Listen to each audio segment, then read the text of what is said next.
So in order to become a lecturer, it's a teaching qualification needed in addition to a PhD.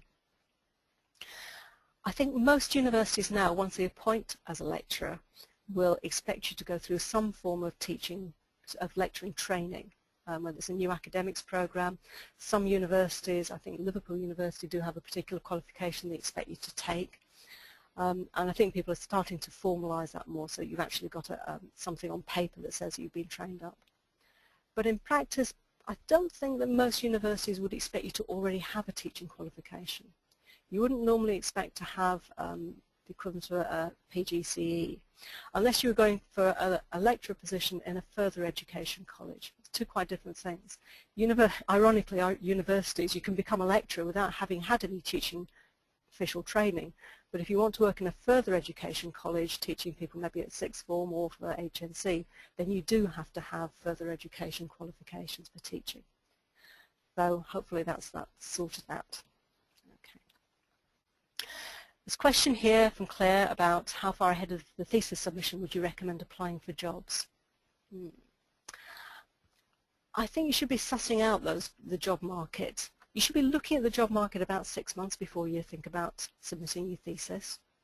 However, a lot of people, academics and non-academics, will often not be prepared to interview you or to not prepared to interview you until you've actually submitted. Academics in particular, because they know what it's like somebody starting a job and not having quite submitted their thesis. They want to know that you're going to be focusing on the job and not on trying to write up in your spare time. When I first started as a software engineer many years ago, there were 6 people in the department of about 40 who had unfinished PhD theses. They'd all thought they would write up when they started their job, and they never finished. And that's something which you really don't want to happen to you. So I think looking early, I think what you can do is you can make some speculative approaches to organisations. You could send off your CV and get them to keep you on file. And certainly as a former recruiter, I know that people do keep good applications on file and go back to them when they've got a job vacancy, particularly if it's in a specialism which they find hard to get hold of.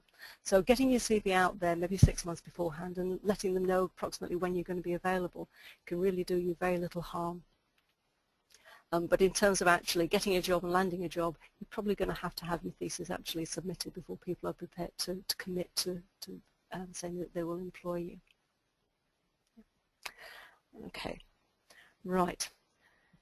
Let's have a look. There's one about academic jobs in the emerging BRIC countries like China and India.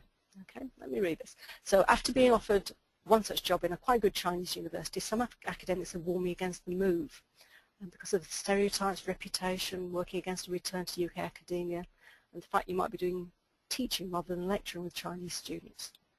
So is such a move detrimental, even though it may take months to find a job or a postdoc here in the UK?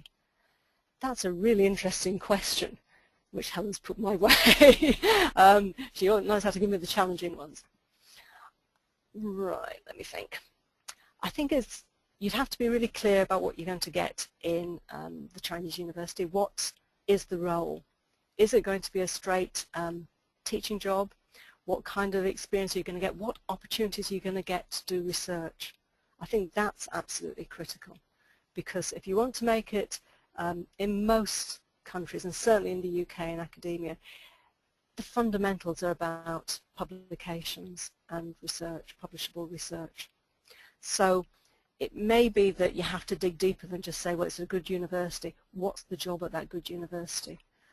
There are plenty of jobs similarly in the UK where you may be working for a good university, but you're not getting the chance to get the publications that you're going to need in order to be able to take that further. There is also one issue about losing contact with people in the country that you want to develop your academic career. I know one of our lecturers at Manchester and been telling me about the fact that he got a fantastic opportunity to do a fellowship over in Germany in one of the top institutions in his field, and then he struggled to get a postdoc job when he came back to the UK. It was only after he managed to finally, through a contact, get a postdoc job in the UK that after that, fairly shortly after that, he was managing to get lectureship posts. So If you're going to go elsewhere in the world to start to develop your academic career, that can be a very positive thing, but you do need to keep up your contacts worldwide, and particularly in the territories that you want to come back and develop your academic career. Okay. Right. Oh, nice one from Leonardo. Are there academic jobs where you do teaching only without research? Okay. Or do you always need to perform research activities? Well, that's quite an interesting one. There seems to be a move for more universities to have teaching roles which are recognised as full academic roles. Now, this has always been the case in a lot of the post-92 universities, but even in the more traditional Russell Group universities now, for instance at Manchester University, we now have parallel career tracks so that you can move up to the level of professor by doing teaching.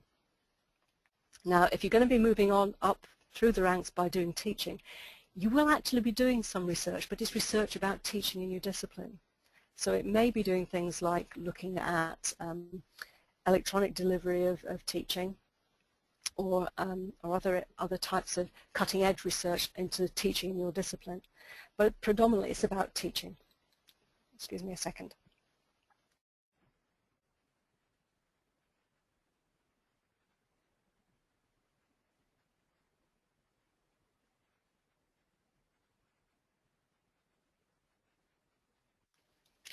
Hopefully you didn't hear me coughing there. Right, one from Emma about, can you give us an overview of the general job market at the moment? There don't appear to be many jobs around. There are certain sectors that are healthy. Are there certain sectors that are healthier than others at the moment? Well, I think the one thing obviously to look at is public sector is going to be suffering quite badly. Having said that, it's not completely impossible. The civil service did recruit this year. Local government schemes did recruit, the National Health Service Management Scheme did recruit this year, and the plans, as far as we know, are that they're going to be recruiting next year. So it's not as desperate as it might sound, but obviously there are far fewer jobs available in the public sector. So I've been looking at private sector. One area which seems to be starting to take off are the smaller organisations, SMEs as they're called. And these smaller organisations, where they're looking for growth is when they'll start to target graduates and postgraduates. One area you might want to consider, and I think it's an area which a lot of postgrads don't realise, is the spin-out companies from universities. You know, that's where they really recognise the value of a postgraduate. So look on science parks, look on university spin-out parks, look at the smaller organisations which are high-tech. One of the areas I deal quite a lot with is people interested in life sciences and the pharmaceutical industry. And I'm surprised that it hasn't really got through to a lot of postgrads, but there's been a massive change in the last 10 years where instead of lots and lots of research scientists being employed by the big pharmaceutical companies, and we all know that they've had their problems, a lot of that cutting-edge science is now done in smaller companies, and the big pharmaceutical companies are either licensing the technology when it's developed or buying up the company. So don't ignore the smaller organisations. I seriously think that that's probably where a lot of the growth is going to come. Right, another question here. What's the best place to get CV and covering letter advice? Well, I'm sure Dan wants me to say LinkHigher, which of course is a good place to get CV and covering letter advice. But if you want to get individual tailored advice, I would say go to your career service if you can. If you've got a university career service open to you, and it may still be open to you even if you've graduated, you might have to go back to your old university, then they're very good at giving you information about what should go into a CV. For instance, on our own career service website at the University of Manchester, we've got lots of information about CVs, including downloadable handouts for CVs for researchers. So we're not just looking at the undergraduate perspective. But if you want to get some individual CV advice, I would go back to your own university and see if they offer that. We certainly offer that as a service all year round at the University of Manchester. I know that many other universities do the same. That's one other point to make about career services. We don't go home when the undergrads go home, unfortunately. We don't have those long holidays. We're here just like you, slogging all year round. If you want to come in during the summer, you're far more likely to be able to get an appointment quite quickly.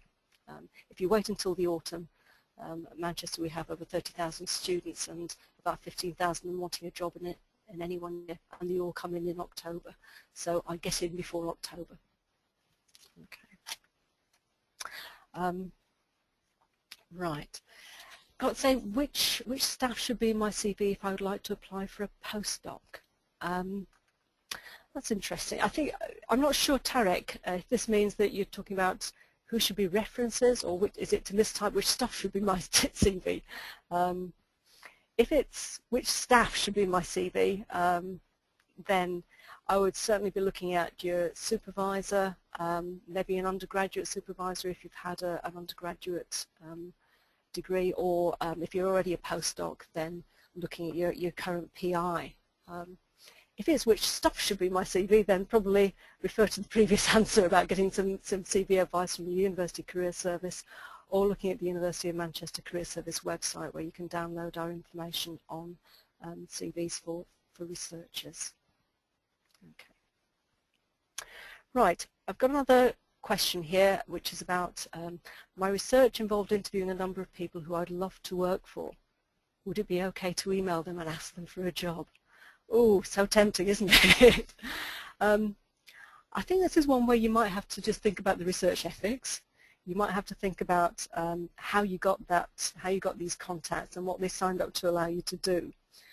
You might also want to talk to your supervisor about it.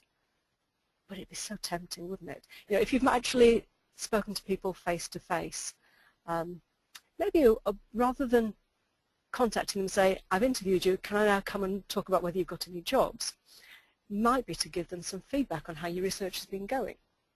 You can give them some feedback on where you are in your research, just as a general sort of update. And now you might be looking for opportunities in whatever type of job that you're looking for. Some way of being able to make them aware that you are now looking for jobs in a particular field, you're coming to the end of your research, and thanking them very much for the help that they've given you in the interviews that you've been doing so far. If you get any kind of positive responses from that, or a kind of some good luck with your job search, that might be a way of then being able to get back in and say, well, actually, would there be any advice you can give me on how I should go about doing this? But I think maybe a generic, here's how my research is going, this is what I'm doing next, and thank you very much, is probably a good start. Okay, good question from Sam. Speaking of research-focused SMEs,